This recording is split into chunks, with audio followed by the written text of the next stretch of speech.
বললাম তো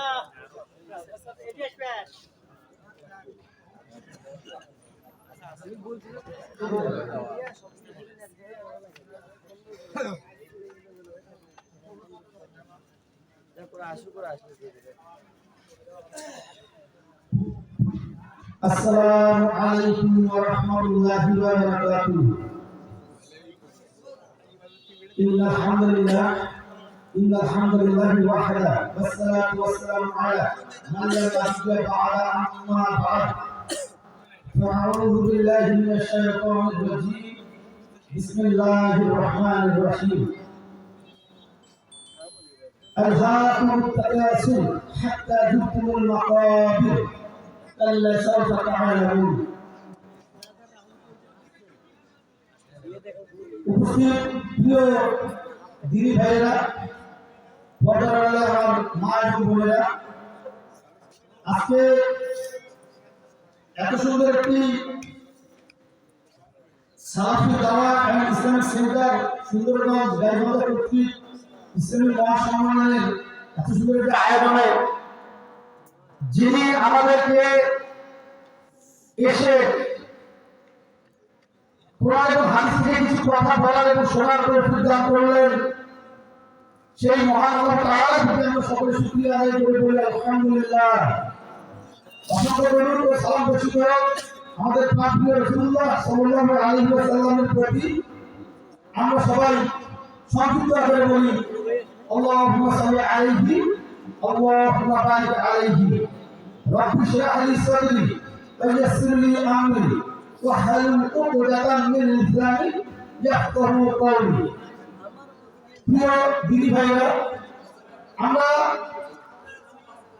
এই দুনিয়ায় এমন একটি সময় আমরা এই পৃথিবীতে এসেছি যেটা একটি ফিতনার যুগ। এখানে এত পরিমাণ ফিতনা যে এই ফিতনা থেকে আমরা বেরিয়ে আসতে পারি, এবং এই ফিতনা থেকে বেরিয়ে আসতে গেলে আমাদেরকে অনেক কষ্ট করতে হবে, এবং এই ফিতনা যুগে ঈমান ধরে রাখা খুব কষ্টকর হয়ে যাবে। রাসূলুল্লাহ সাল্লাল্লাহু আলাইহি ওয়াসাল্লাম বলেছেন যে শেষ জামানায় জ্বলন্ত আগুন বা আগুনের হাতে ধরে রাখা যত সহজ হবে, ঈমান ধরে রাখা তত সহজ হবে না। সকালে একজন মানুষ ঈমান নিয়ে বাসা থেকে বের হবে এবং ঈমান হারা হয়ে সেই বাসা ফিরবে। তো এই যুগে আমরা এখন বসবাস করছি। দেখেন আমাদের চতুর্দিক ফিতনা দিয়ে ভরপুর, আমাদের সারাউন্ডিংটা, আমাদের চতুর্দিক, এই চতুর্দিকটা কিন্তু ফিতনা দিয়ে তৈরি। ফিতনা আপনাদের সমস্ত ফিতনা এবং সমস্ত মন্দ জিনিস আপনাকে আকৃষ্ট করে যাচ্ছে। আর এই ফিতনা যদি আমরা এই ফিতনার সময়ের মধ্যে আমরা অতিবাহিত করার যে মুহূর্তগুলো আমরা পার করি, এইসব আমরা হারাম এবং হালাল বুঝি না। আমরা একটা সময় চিন্তা করতাম যে হারাম এবং হালাল আমরা বেঁচে চলার চেষ্টা করতাম, কিন্তু এখন আর কোনটা হারাম কোনটা হালাল এটা আমরা চিন্তা করি না। আমরা সর্বদাই সুদের সাথে জড়িত, আমরা প্রায় সর্বশেষ পর্যায়ে সুদের সাথে জড়িত। আমরা একটু মন্দ অবস্থার মধ্যে পড়ে গেছি, একটু আর্থিকভাবে ভরাডাল করছি, আমরা সুদের কাছে জড়িত হয়ে যাচ্ছি, আমরা এনজিওর কাছে যাচ্ছি, আমরা ব্যাংকের কাছে যাচ্ছি, আমরা বিভিন্ন ধরনের আর্থিক সুদ প্রতিষ্ঠানগুলো, বিভিন্ন ব্যাংক এনজিওগুলোর কাছে গিয়ে আমরা ধর্ণা দিয়ে আমরা তাদের কাছ থেকে টাকা তুলে নিয়ে এসেছি। আর সেইটাকে আমরা ভালোভাবে ব্যবহার করে আমরা ইমানদার মানুষকে দাবি করি। আমরা এত ইমানদার দাবি করি যে আমরা এই যে মন্দ কাজগুলো থেকে আমরা বের হয়ে আসতে পারি না। আমরা ভুলে যাই যে কিয়ামত হবে, বিচার দিবস হবে, আমরা ভুলে যাই। আসলে আল্লাহ তাআলা তার পবিত্র কোরআনুল কারীমে বলেছেন, কাল্লা ইযা দুক্কাতিল আরদু দাক্কান দাক্কা ওয়া জাআ রাব্বুকা ওয়াল মালাকু সাফফান সাফফা। অর্থাৎ যে বিচার দিবস হবে, এই বিচার দিবসের দিন আল্লাহ তাআলা সমস্ত ফেরেশতাদেরকে কি করবেন, এই যে পৃথিবীতে কেমন যে মজা কি এটি বেতন করে রাখবেন, সেদিন ফলানোর কোনো পথ থাকবে না। আমাদের পালিয়ে যাবো, এই পালানোর কোনো রাস্তা কোনো পথ থাকবে না। সেই অবস্থার মধ্যে থেকে আল্লাহ আমাদের বিচার করবেন। সেই অবস্থার মধ্যে থেকে আমাদের বিচার আল্লাহ করবেন। আল্লাহ বলছেন আল্লাহ পবিত্র কোরআন কারিমে বলছেন ফামাইয়ামাল মিসকালা যারাতিন খায়রান ইয়ারা, যে অনুপরিমাণ সৎকর্ম করবে, অর্থাৎ ছোট থেকে ছোট, এই ছোট থেকে ছোট যে সৎকর্ম করবে সেটা আল্লাহ তাআলা কিয়ামতের দিন দেখাবেন। এবং সূরা জিনদের আয়াত কারিমে বলছে এবং যে অনুপরিমাণ সৎকর্ম করবে তার আল্লাহ তাআলা তাকে দিয়ে দিবেন। ফামাইয়ামাল মিসকালা যারাতিন খায়রান ইয়ারা। কাল কিয়ামতের দিন আমরা যদি এই চিন্তা করব যে আমরা অনুপরিমাণ সৎকর্ম যদি সেটাও আল্লাহ দেখিয়ে দেন, আর অনুপরিমাণ সৎকর্ম করলে সেটাও যদি আল্লাহ দেখিয়ে দেন, তাহলে আমি ঘুম থেকে উঠে ঘুমোতে যাওয়া পর্যন্ত আমি কত সৎকর্ম করি। আমি এতিমের সম্পদ হরণ করি, আমি বোনের হক মেরে খাই, ভাইয়ের হক মেরে খাই। আমরা দেখেন আমাদের সমাজে কি করি, বোনকে আমরা ঠকাই। কি করে ঠকাই? বোনকে বানিয়ে বুঝিয়ে কি করে আমরা তার সম্পদটা লিখে দিই। যদি কোনো বোন তার ভাইকে বা তার কোনো ওয়ারিশকে যদি সে স্বইচ্ছায় তার ভাইকে বিনা টাকায় যদি কোনো সম্পদ দিতে দেয়, আর যদি ওই বোনের কোনো সন্তান থেকে থাকে, ওই বোন ওই মায়ের যদি কোনো সন্তান থেকে থাকে, এই সন্তানের হক মারা দেয়। ওই যে বোন স্বইচ্ছা তার ভাইকে কোনো বোনকে বা তার কোনো আত্মীয়দের স্বইচ্ছায় জমি বা কোনো সম্পদ দিতে দিল, এই সন্তানের হক মারা যায়। তার কিয়ামতের দিন তাকে আল্লাহ তাআলা বিচারের কাঠগড়ায় দাঁড়াতে হবে। যদিও সে পাপ করতে সহায়তা করে না, যদিও সে মিথ্যা কথা বলে না, যদিও সে শিরক করে না, যদিও সে বিদআত করে না, কোন বিদআতের সঙ্গে লিপ্ত না, তারপরে যদি হক মারা যায়, তার সন্তানের হক মারা যায়, তার কিয়ামতের দিন আল্লাহ তাআলা দরবারে তাকে দাঁড়াতে হবে। দেখেন তো আমাদের সমাজ আছে না, বোন স্বেচ্ছায় একজন ভাইকে ভালোবাসে, ভাই ওই সম্পর্ক করে দিয়ে দেয় করে না। এই যে বোন বা এই যে মা তার যে সন্তানের হক মেরে যাচ্ছে, এটা সে চিন্তা করছে না। তার সন্তান দীর্ঘভাবে জীবনযাপন করছেন, দারিদ্রতার নিচে থেকে দিন যাপন করছেন, ভাই মন খারাপ করবে এই জন্য সম্পদ লিখে দিচ্ছে শুধু ভাইয়ের মন করার জন্য। এটা একটা জাহিলিয়াতি, এটা একটা জাহিলিয়াতি। এটা কখনোই করা যাবে না। কোনো মা কোনো বোন যদি তার সম্পদ স্বইচ্ছায় যদি কোনো ভাইকে পাত্র দিয়ে দেয়, এটা তার নিজের সন্তান, তার গর্ভের সন্তানের হক করা যায়। কেন যদি তাকে জাহান্নামে যেতে হবে যদি তার সন্তান ক্ষমা না করে। এত বড় কথা, এই যে কথাটি যদি স্বেচ্ছা নিতে দেয়, আর সেখানে যদি আমি কোনো বোনের হক মেরে খাই, কোনো ভাইয়ের হক মেরে খাই, যদি আমার পাশের বাড়ির যদি আমি এক আঙুল আমি জোর করে হক করে রেখে আমার কি হবে? এভাবে কখন চিন্তা করেছি আমরা? এভাবে কখন চিন্তা করি? আমরা এভাবে চিন্তা করি না। আর এতিমের সম্পদ তো ভক্ষণ করার জন্য কিছু মানুষ একদম লালায়িত অবস্থায় থাকে।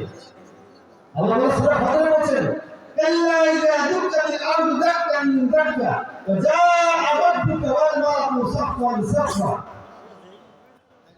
কিয়ামত হবে, বিচার হবে, সবাইকে একত্রিত করবেন এবং দলে দলে বিভক্ত করবেন সবাইকে। যে যে যে যাকে অনুসরণ করেছে তার সাথে তার হাসাহাসি করবে। ইয়াউমাইযিন ইয়াসদুরুন নাস ইসতাতাল্লি ওয়া আ'মালাহুম। আমি যেমন আমল করব, আমার আমার মনে যে থাকবে, আমি তাকে অনুসরণ করে আমার জীবনকে অতিবাহিত করব, আমার হাসাহাসিটাও তার সাথে হবে। আমার হাসাহাসিটাও তার সাথে হবে।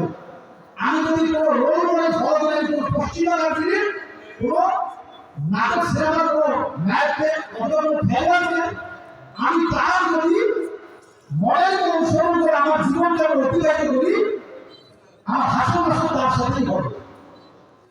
আর আমি যদি রাসূলুল্লাহ সাল্লাল্লাহু আলাইহি ওয়াসাল্লামের আদর্শকে অনুসরণ করে আমার জীবনকে আমি অতিবাহিত করতে পারি, তাহলে আমার হাসাহাসি কি রাসূলুল্লাহ সাল্লাল্লাহু আলাইহি ওয়াসাল্লামের পাশে হওয়া উচিত, তাই না? ওরা তাই বলছে। আমি রাসূলুল্লাহ সাল্লাল্লাহু আলাইহি ওয়াসাল্লামের আশীর্বাদ নিয়ামত আমি নিতে পারি না। আল্লাহ তাআলা আমাদের নিয়ামত দিয়েছেন, সেই নিয়ামত নিতে পারি না। আল্লাহ তাআলা আমাদেরকে সুস্থ রেখেছেন, এটা আমাদেরকে হাত দিয়েছেন, পা দিয়েছেন, এটা আমরা অক্সিজেন নিচ্ছি, এটা আমরা শ্বাস প্রশ্বাসের মাধ্যমে অক্সিজেন নিচ্ছি, এর শুকরিয়া আদায় করছি না। রাসূলুল্লাহ সাল্লাল্লাহু আলাইহি ওয়াসাল্লাম বলেছেন আসসাহাতুল নি'মাতুল্লাহ। আল্লাহ তাআলা যত নিয়ামত আছে তার মধ্যে যতগুলো বড় নিয়ামত আছে তার মধ্যে বড় নিয়ামত হলো সুস্থতা। আপনি আমি সুস্থ আছি, এটাই সবচেয়ে বড় কথা। আর এর চেয়ে বড় নিয়ামত পৃথিবীর যত নিয়ামত আল্লাহ তাআলা সৃষ্টি করেছেন, এই নিয়ামতগুলোর মধ্যে সবচেয়ে বড় নিয়ামত, সর্বশ্রেষ্ঠ নিয়ামত, যে নিয়ামতকে অনুসরণ করলে আমার জীবন ধন্য হয়ে যাবে এই দুনিয়া এবং কাল কিয়ামতের দিন। এই বলে আল্লাহ তাআলা বলেছেন আলিমা নাফসি মা আকদারাত ওয়া আখবারাত। এই দুনিয়া আমি কি রেখে যাচ্ছি এবং পরকালে কি পাচ্ছি। আমরা সম্পদ জোর করে মানে ভক্ষণ করছি নাকি আমি তার সম্পদ আমি অধিকার ফিরে দিচ্ছি, তার অধিকার আমি আদায় করছি। এটা তখনই আদায় করতে পারবো আমার জীবনে, আমি তখনই এটা নিয়ে সন্তুষ্ট থাকতে পারবো। কাল কিয়ামতের দিন দাঁড়াতে আমলনামা পাবো। কম্মা নুতিয়া কিতাবাহু বিয়ামিন। কাল কিয়ামতের দিন যে দাঁড়াতে আমলনামা পাবে সে হাসতে হাসতে ফাসাউফা ইউহসাবু হিসাবাই ইয়াসিরা, সে হাসতে হাসতে জান্নাত চলে যাবে। তাই না? কম্মা নুতিয়া কিতাবাহু ওয়া জালিম, যে আমাদের সুন্নাত থেকে আমলনামা পাবে সেই হয়েছে সাইয়া অনন্ত জাহান্নামে চলে যাবে। সেদিন মারাও যাবে, মৃত্যু গাড়ি করবে। আমি যদি আমার জীবনকে এই মৃত্যুর পরে যদি অন্ধকার জীবনে সেই কাল কিয়ামতের দিন যদি আমি আমার জীবনকে আমি যদি আল্লাহ তাআলার সামনে যদি সুন্দরভাবে উত্তরণ করতে পারি, আমার উত্তরণ করতে যাই, তাহলে আমাকে এই যে আল্লাহ তাআলার সবচেয়ে বড় নিয়ামত এই কোরআনকে আপনার অনুসরণ করতেই হবে, করতেই হবে, করতেই হবে। এটা ফরজ। যদি আমি কোরআনকে অনুসরণ করে আমার জীবন অতিবাহিত করতে না পারি, আমি এমনভাবে ধরা খেয়ে বসে থাকবো, আমার বাঁ হাত দিয়ে আমার আমল চলে যাবে। আল্লাহ তাআলা বলছেন যে তোমরা কোরআনকে তিলাওয়াত করো, তাফসীর করো, রত্তিল কুরআন তাফসীরা, তোমরা তাফসীর করো, কোরআন তিলাওয়াত করো। হ্যাঁ, কোরআন তিলাওয়াত করতে হবে। আরেকটা জায়গায় আল্লাহ তাআলা বলছেন কোরআনে ওয়ালাকাদ ইয়াসসারনাল কুরআনা লিযিকরি ফাহাল মিন মুদ্দাকির। নিশ্চয়ই আমি কোরআনকে সহজ রূপে নাযিল করেছি, নিশ্চয়ই আমি কোরআনকে সহজ রূপে নাযিল করেছি। তোমাদের মধ্যে কোনো জ্ঞানী আছে যে এটা নিয়ে গবেষণা করবে? আমরা এই কোরআন নিয়ে গবেষণা করি? আমরা ওয়েস্টার্ন কালচারের একটি বই বেরিয়েছে, রাইটার বই বেরিয়েছে, আমাদের দেশের একজন আমরা তথাকথিত বিখ্যাত কোনো লেখকের বই বেরিয়েছে, সেটা নিয়ে গবেষণা করি। সেই বই কি বলা আছে সেগুলি আমরা রীতিমতো আমরা প্রয়োগ করি। সেগুলো ফেসবুকে দেখা যায় অমুক বইটা বেরোচ্ছে, অমুক লেখের খুব সুন্দর বইটি বলো। আর সব রাইটার সবচেয়ে বড় রাইটার যার কোনো রাইটার হবে না, সেই মহান পবিত্র কোরআন কারীম আমাদের জন্য এত সুন্দর জীবন বিধান দিয়েছেন। সেই জীবন বিধান আমরা নিচ্ছি না, আমরা ধ্বংস হই, আমরা এই পৃথিবীতে থেকে পড়ে যাবো, আমরা এই পৃথিবীতে অহংকার করে চলবো। কিসের অহংকার? কিসের যেটা আমরা শুধু কথা করে মাটিতে তৈরি করবো। আমরা বলছেন না যার মানুষকে শুধু কথা করে মাটিতে তৈরি করেছি।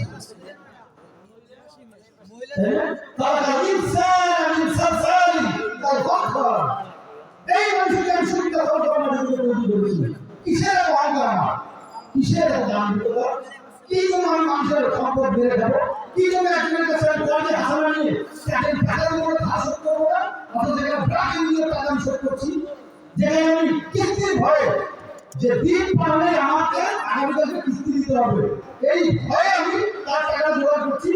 পরে হাসানা তার কাছ থেকে নিলাম, সে আমাকে ভিতর নিতে হবে, ভাবি হেল্প করবো, উপকার করবো, তার সাথে আমি করে যাবেন দিব না, তাহলে তুলে নিই। अरे मोबाइल আমরা আমাদের জীবনকে ভেঙে ফেলতে চাই না। लो क्वालिटी আমরা দেখে দুনিয়া ফেলনা অশান্তি আমরা জড়িত করব। শুধুমাত্র কোরআনকে আমরা অনুসরণ করে চলে যাব। চোখে দেখবে না শুধু কোরআনকে আমরা অনুসরণ করে চলি না। অর্থাৎ এই কিতাবে আমাদের সব কিছু রয়েছে সত্য। একটা কথা মিথ্যা হবে না। নাযাল আলাইকাল কিতাবা বিল হক। এই কিতাবে আমি নাযিল করেছি হকের সাথে সত্যতার সাথে। সত্যতার সাথে আমি এই কিতাব নাযিল করেছি। তো আমরা কি করি এখানে এই কোরআনকে আমরা অনুসরণ করি না, আমরা বিচার সালিশ করি নিজেদের মন করা টাকা দিয়ে বিচার সালিশ। আপনি মনে করছেন যে এক টাকা দিয়ে বিচার করে আপনি এই জগতে ভাগ করে যাবেন। আপনি সমাজের প্রভাবশালী ব্যক্তি, আপনি সমাজের হত্যাকর্তা। আপনি কি ভেবে নিয়েছেন যে আপনি এই যে মানুষের অন্যায়ভাবে বিচার করলেন, অন্যায়ভাবে জমিতে দখল করে নিলেন, অন্যায়ভাবে টাকাগুলো আত্মসাৎ করলেন, আপনি বিদেশে পাঠানোর নাম করে তার টাকা দিয়ে নিয়ে তাকে বিদেশেও পাঠালেন না, তার টাকাটা ফেরত দিলেন না। এই যে সময়টা ভাগ করছেন আপনি কি মনে করেন নিজেকে लो क्वालिटी বিচার দিবস হবে না? বিচার আসবে, কিয়ামত হবে। এই দুনিয়ার একবার বিচার হবে, কাল কিয়ামতের বিচার হবে। যদি কোন বান্দার হক কেউ মেরে খায়, যদি কোন বান্দার সাথে কেউ অন্যায় করে, আর ওই যে বান্দার সাথে অন্যায় করা হলো এই বান্দা যদি মৃত্যুবরণ করে আর অপরাধী যদি জীবিত থাকে, এই অপরাধী দুনিয়াতে শাস্তি তো পাবেই পাবে, কাল কিয়ামতের দিনও সে শাস্তি পাবে। তার মানে তার দুনিয়া ক্ষতিগ্রস্ত, আখিরাতে সে ক্ষতিগ্রস্ত। তাই না? দুনিয়াতে সে ক্ষতিগ্রস্ত, আখিরাতে ক্ষতিগ্রস্ত। তাহলে আমাদের কি চিন্তা করে আমরা আমাদের জীবন অতিবাহিত করছি? আমরা কি চিন্তা করে মুনাফিক, আমরা মুনাফিকের জীবন যাপন করছি। আমরা কথা দিয়ে কথা রাখি না, ওয়াদা করে ওয়াদা রাখি না। বাবা মারা গেছেন, সম্পদ বিলাস বিতরণ করছি না। মুনাফিকের জীবন যাপন করছি, কথা বলে মিথ্যা বলছি, আজ দেবো না কাল দেবো, কাল দেবো না পরশু দেবো। মুনাফিকের লক্ষণ তিনটি। সহিহ হাদিস রাসূলুল্লাহ সাল্লাল্লাহু আলাইহি ওয়াসাল্লাম বলেন একই মুনাফিক মুনাফিকের লক্ষণ তিনটি। ইজা হাদাসা কাযা, যখন সে কথা বলবে মিথ্যা বলবে। দেখেন তো আমরা কথা বলে মিথ্যা বলি কিনা? আমরা কতটা সত্যবাদী? আমরা কতটা সত্যবাদী? দেখেন যদি আমি মিথ্যা বলি তাহলে আমি মুনাফিক। আমি মুনাফিকের জীবন যাপন করছি, আমি কথা বলে মিথ্যা বলি। দুই নম্বর, ইজা ওয়াদা আখলাফা, যদি যখন সে ওয়াদা করে তখন সে ওয়াদা খেলাপ করে, বরখেলাপ করে, ওয়াদার বরখেলাপ করে না। ভাই আজকে বলবো না, কালকে ইনশাআল্লাহ আসেন, ইনশাআল্লাহ বলে কিন্তু মনের ভিতরে যাওয়ার নিয়ত নেই। আমার আমি ইনশাআল্লাহ বলছিলাম কিন্তু হয়নি, তাই না? আলহামদুলিল্লাহ আমরা ইনশাআল্লাহ বলছি, ভাই আমাদের আপনি ইনশাআল্লাহ ভিতরে জোর নেন, আপনি আমাদের দোষারোপ করেন, আপনি আমাদের দোষারোপ করে বসে আছেন। আমি ইনশাআল্লাহ বলছি কালকে নিব, ভাই ভাই আমি ইনশাআল্লাহ বলছি ভাই আপনি কতটুকু ইমানদার? আপনি তো মনে মনে নিয়ত করছেন আমি কালকে দিব না, কিন্তু আমাদের বলা আমি ইনশাআল্লাহ বলেছিলাম। ইনশাআল্লাহ বলার ভিতরে জোর থাকতে হবে, আমার নিয়ত থাকতে হবে। এত আল্লাহ তাআলা আমাদেরকে এমনি বিচার করে ছেড়ে দিবেন, আমরা এমনি বিচার করে আমাদেরকে ছেড়ে দিবেন যে ধরো ধরো। তারপরে তিন নম্বর কি? তিন নম্বর হলো যখন সে তাহলে আমার কথা সে আমাদের খেলা করবে, ইজা তুমিলে খাওয়া, যখন তাহলে আমার কথা আমাদের খেয়াল করে। তো আল্লাহ তাআলা এই যে আমাদের চাইটা আমাদের আমাদের দিতে নাই, আমাদের বিপদ হবে, আমাদের পথভ্রষ্ট হবে, আমাদের চাকরি জীবনে যেতে হবে। কোরআন নিয়ে বর্তমানে কোরআন নিয়ে আমাদের জীবন ব্যবস্থা করে দেন না, তাহলে আমাদের কি করতে হবে? কোরআন নিয়ে আমাদের জীবন ব্যবস্থা সাজাতে হবে। কোরআনের বাইরে আমি যত কর্ম করে যত ভালো কাজ করেন না কেন, আপনি এই দুনিয়াতে ক্ষতিগ্রস্ত, আখিরাতেও ক্ষতিগ্রস্ত। আল্লাহ পবিত্র কোরআন থেকে বলছেন ইয়া আইয়ুহাল ইনসানু মা গাররাকা বিরাব্বিকাল কারীম, তোমাদের বাবার নিকট থেকে এইগুলো আমাদের দাফন করে রেখেছে। এই যে দুনিয়ার ভোগ সম্পদ, দুনিয়ার বাড়ি গাড়ি টাকা পয়সা পাওয়ার জন্য কখন এগুলো এগুলো যে আমরা লালন করছি মনে করে এই বাংলা অবশ্য সেবা আমরা সেটা বলে দিচ্ছে, সেটা টাকা শুনে বলে দিচ্ছে। যখন মৃত্যু আসবে কবরের মাটি দিয়ে চাপা দেওয়া হবে, কবরের মাটি যতক্ষণ পর্যন্ত আমাদের চাপা দেবে ততক্ষণ পর্যন্ত আমাদের এই যে রেঞ্জ করবা বিয়ে করবে বাসে দিবেন, এই যে এত বড় বাড়ি বিল্ডিং বড় বাসা আমাদের শেষ হবে না। আল্লাহ তাআলা আমাদেরকে এই দুনিয়াতে এমন ভাবে আমরা আমাদের দুনিয়া থেকে অতিবাহিত করবো যেন আখেরাত কষ্ট না হয়, আমার বিচার দিবস কষ্ট না হয়, আমার দুনিয়া করতে হবে, দুনিয়া করতে হবে। আল্লাহ তাআলা দুনিয়া করতে বলেছেন, কিন্তু এই দুনিয়াটা হতে আমার কিয়ামতের স্মরণ করে